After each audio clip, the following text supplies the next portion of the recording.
This is going to be a long one, so bear that in mind.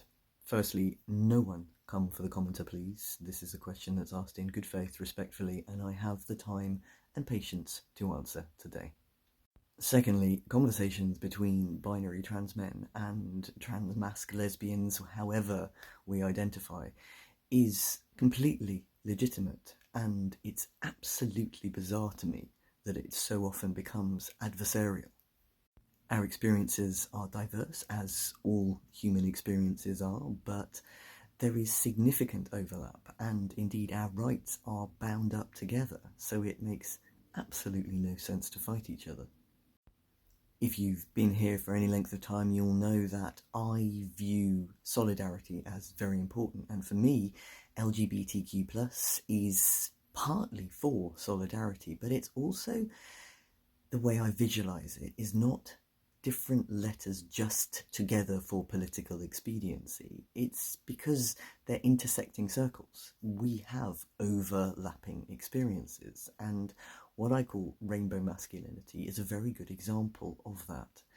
It's a spectrum. It's not a linear spectrum, it's like a big circle, and we all find ourselves on different places on that spectrum.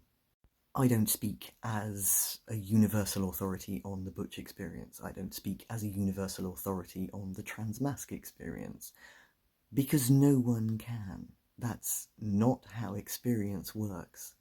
Every single one of us can share how we experience the world and our identity in it, but none of us can tell other people about their identity and what they're allowed to do. Now, I can talk about the historical realities of those born with estrogen-dominant female bodies who are oriented towards women and who have expressed themselves, understood themselves, and felt themselves to be masculine, which is always a culturally contextual thing. But even if that history didn't exist, it wouldn't matter, because personal autonomy and liberty and progress is not based on a historical precedent of liberty. We allow personal autonomy and we hold that up as a bedrock of human rights because it's the right thing to do. We don't need historical precedent for anyone to be free to express themselves and be exactly who they are. That's what liberation is. There are trans men who are straight. There are trans men who no longer identify as butches, but still connect to the chivalry and positive masculinity that butch can represent. There are butches who were trans men for a while and who now identify as butch lesbians again.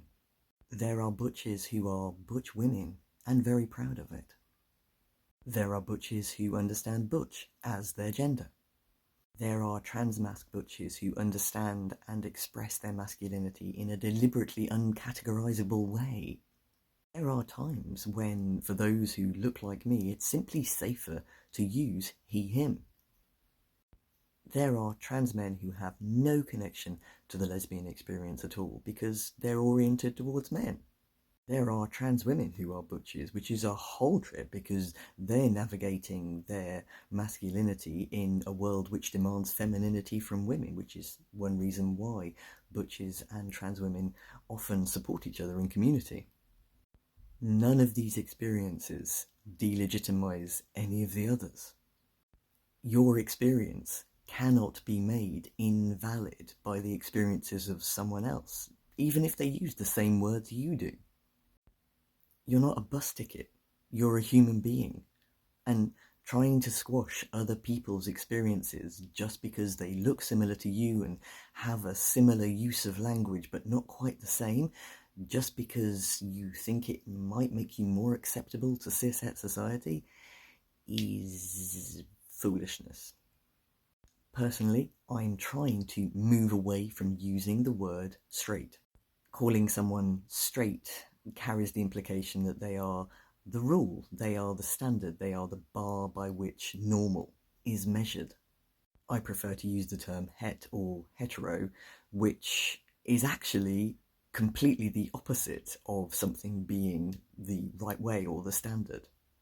It comes from the Greek heteros, which, if you know anything about theology, Heterodox is the opposite to orthodox, which means right belief, because orthos means straight or right. So hetero is kind of playfully, in my mind, the opposite of saying something is the right way to be. Hetero actually means other, which frankly I find quite amusingly ironic in the context of being a marginalised person speaking to a majority orientation. My own experience is of being a naturally masculine child, and then when I reached puberty, being oriented towards women.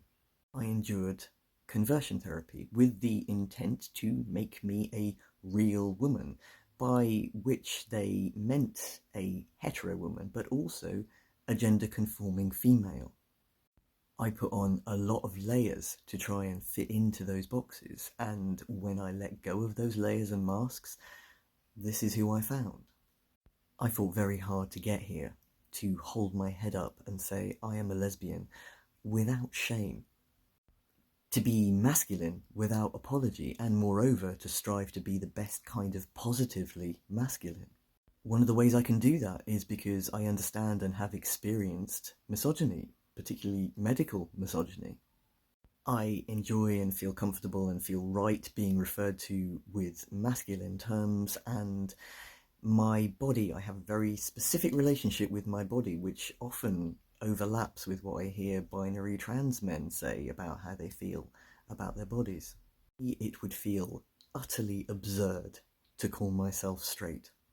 Frankly, it's even slightly triggering for me to say I was a lesbian and now I'm straight when I was graped to get me to the point of saying that. If you have made it this far, I hope you will be able to see why, when you ask someone to explain themselves like this, you are asking them for work, and why some of us don't always respond gently to that question. This video has taken hours to prepare, film, and edit, and it doesn't even cover everything. And that's not even taking into account the comments I will field afterwards, and indeed the emotional toll of having talked about really difficult experiences. Where we share experiences, we can celebrate that. Where we have different experiences, we can learn from each other. Those who hate us make no distinction. They do not care about the nuances of the experiences that we have. As Susie Edge said recently, all boats rise together. I believe in solidarity. We are, none of us exactly the same, but there is more that unites us than divides us.